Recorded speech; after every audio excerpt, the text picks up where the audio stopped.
So we're going to talk about just APA style in general. So the main purposes of Psych 220 is to introduce you to research methodology, to introduce you to the statistics used in psychology, and to introduce you to APA style writing. So just some general notes. So this is basically APA 101. The first thing is as you start to write your APA paper, make sure you're in Times New Roman font, 12-point font, double spaced. If you're using Word, you probably need to go in and turn off the automatic adding of spaces before and after paragraphs. So there should be no additional spaces other than the double spacing. Everything should be in Times New Roman, and everything should be in 12-point font. There should be a header and page numbers. So on your title page, there should be a header, and then the page numbers themselves should be there. And again, we'll talk about how to do that in lab.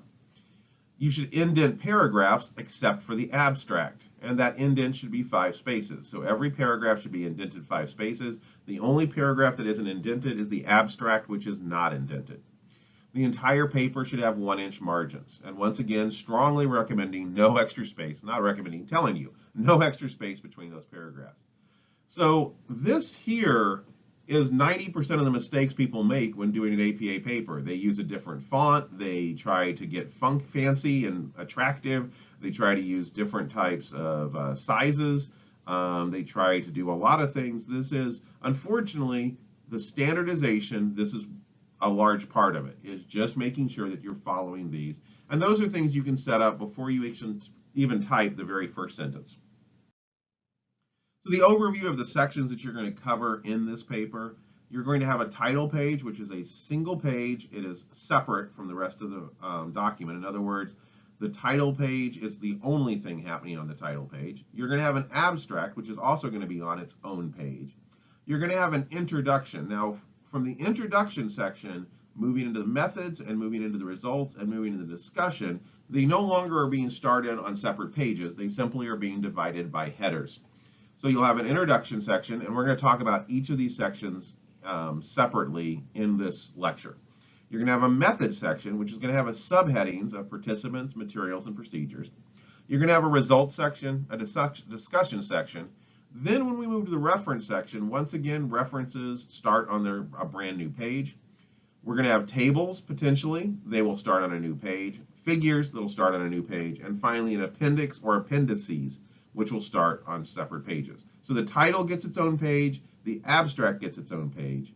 Introduction, methods, results, and discussion are all one single document that do not necessarily start or end on particular pages. And once we get to 7, 8, 9, and 10, we're back to individual pages. This is just a quick reminder of the current APA headers. So again, text begins in the new paragraphs, but basically just look at this and recognize that as you're doing headers within a section, and each section would start these headers over again.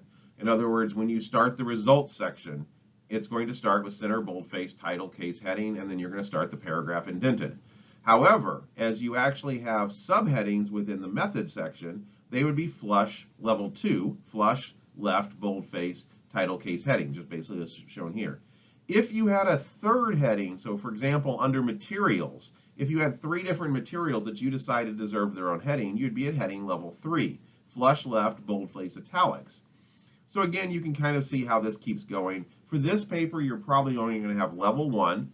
And level 1 is going to include the abstract. It's going to include your actual introduction, which is the title of your paper. It's going to include the method section, the results section, the discussion section, and the reference section. Within some of those, you may have level 2 headers.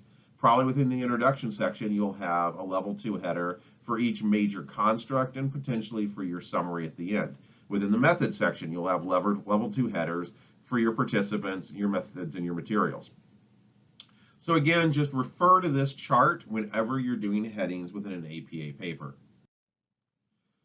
So our first part of that first draft is going to be the title page. What to include? It needs a running head. The running head should be an all capitals running head at the top that basically has it's a truncated version of your title all in caps. There should be a page number. You should have your title. The title should include capital letters where appropriate and should be centered. And the title itself should basically kind of be, You should know what the article is about from the title. So think about when you write your title about what are your two constructs and what is the relationship you're suggesting. And that's probably going to be the primary part of your title. Now, that does not restrict you from being a little creative, coming up with maybe a neat way to make that title happen, but make sure the title lets people know what this paper is about. The next line should be your authors, and finally their affiliation. And I have an example here. Do note, and I want to stress this as well, APA style sometimes does change. It's been through multiple editions. So make sure at the very end of the day that you are following what's being taught in lab. In other words, this audio lecture may at some point become somewhat dated. There may be slight changes. For example, for the longest time, you did not actually bold the headers that were centered. Now they are. That's an example of a small change. Like all documents, even APA style does vary over the years. So the abstract is the next full page.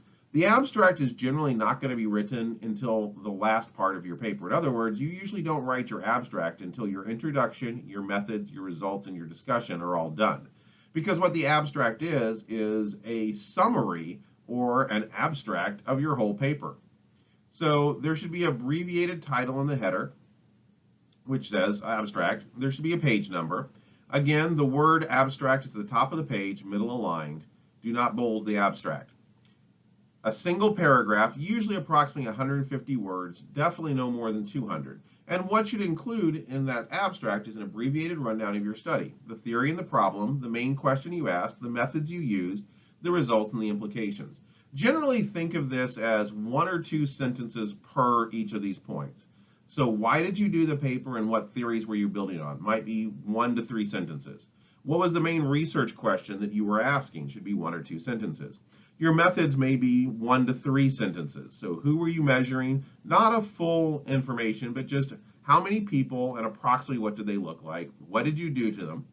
The results, what was the main finding of the study? And then based on that, what can someone use that study for, or that information for, the implications of the study? That should be in your abstract. Here's an example of an abstract, and they're going to vary depending on what kind of study you've done, how complex the study is, but this is a good idea of just generally how to understand. Now again, the abstract is not going to be a part of the paper until the final paper is turned in or in draft 2. But I do want to go over all parts of the APA paper in this analysis and this rundown. The next section is going to be your introduction. So the title of the paper is on the top of the page, and that should be the same title you had on the title page. So the start of the introduction section is not the word introduction. It is the title of your paper, center aligned.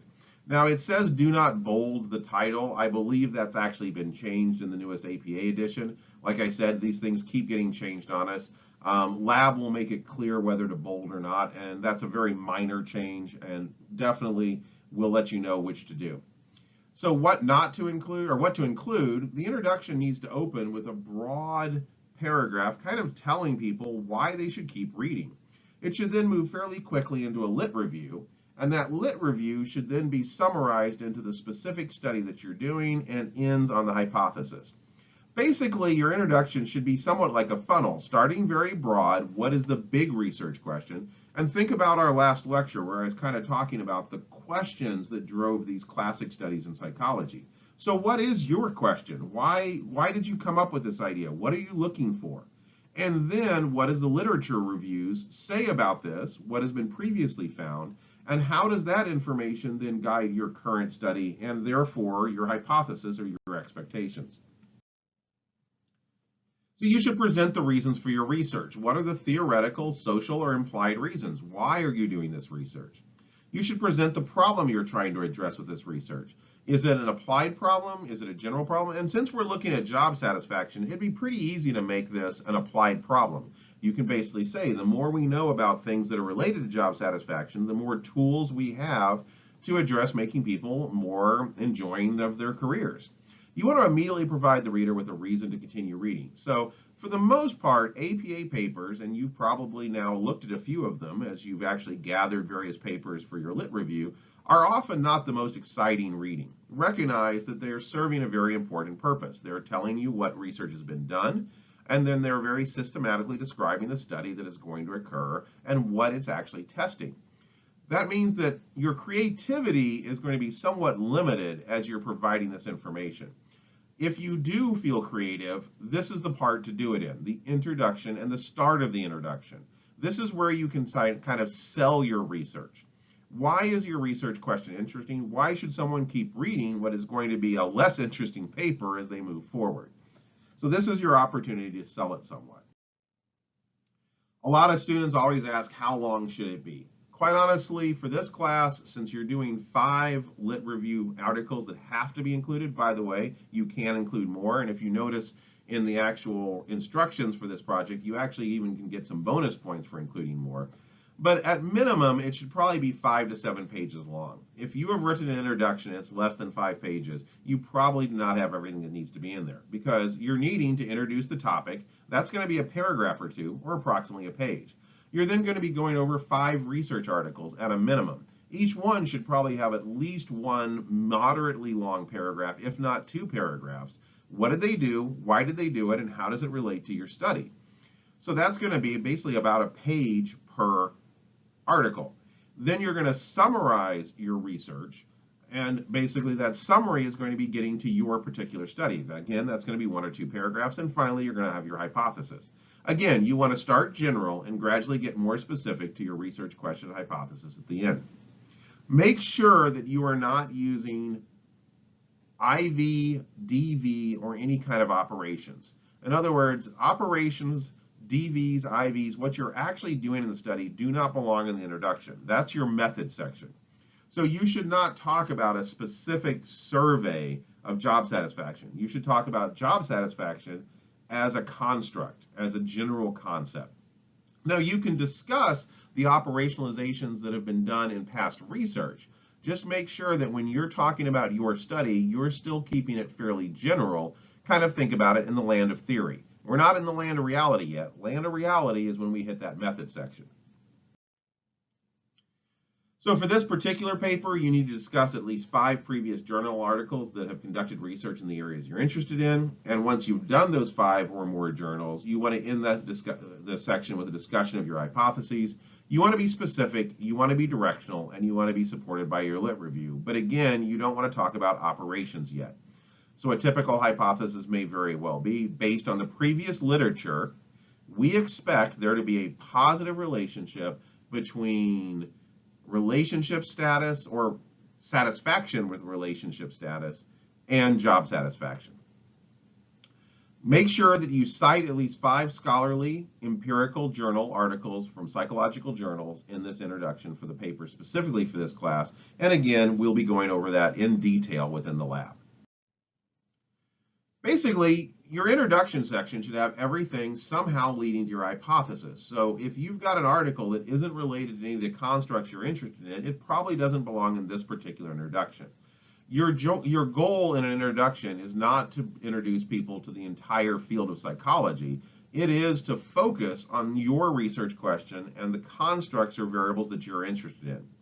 Once you've written your first draft, I strongly encourage you to reread each section and ask yourself whether or not that section helped build the case of your specific hypotheses. So basically, once you've summarized your research and have a hypothesis, go back through and ask, does each of these paragraphs take my reader one step further to basically understanding why I'm asking the question that I'm asking? If not, remove it or rewrite it.